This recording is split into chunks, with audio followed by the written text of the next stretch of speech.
ታዝ አቡ ሃይደር ዳዋ በጣም ስለሚመቸኝ እሱን ሆም ብዬ መከታተል ጀመርኩኝ ማለት ነው። ስለዚህ መጨረሻ ላይ የሱ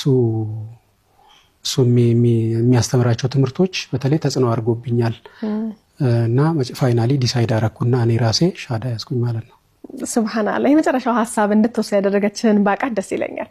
ምክንያቱም ያለ እምነት ያለ አምላክ ብዙ አመታትን ለተቀመጠ አንድ ሰው ልጁን እንዴት ሰልሚያለሽ ብሎ እየገረፈ ላለ አንድ ሰው ለእስልምና ፍጹም የሆነ ጥላቻ ያለው ሰው እንደው የትኛው መጨረሻው ሐሳብ ነው በቃ ብሎ እጅ እንዲሰጥ ያደረገው? እኔ እሱን ባቀው ደስ ይለኛል።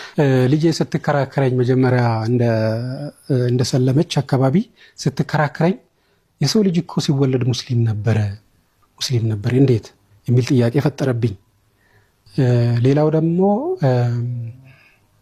ኡስታዝ አቡ ሃይደር ሲያስተምር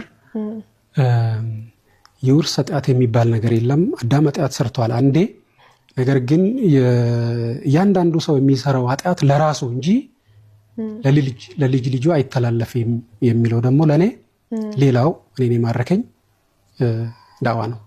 አዳም ራሱ ኃጢአት ሰራ፣ ተውበት አደረገ፣ ይቅርታ ተደረገለት እንጂ ከዛ በኋላ የሚተላለፍ ኃጢአት የለም የሚል ይሄኛው ትምህርት እኔን ማርኮኛል።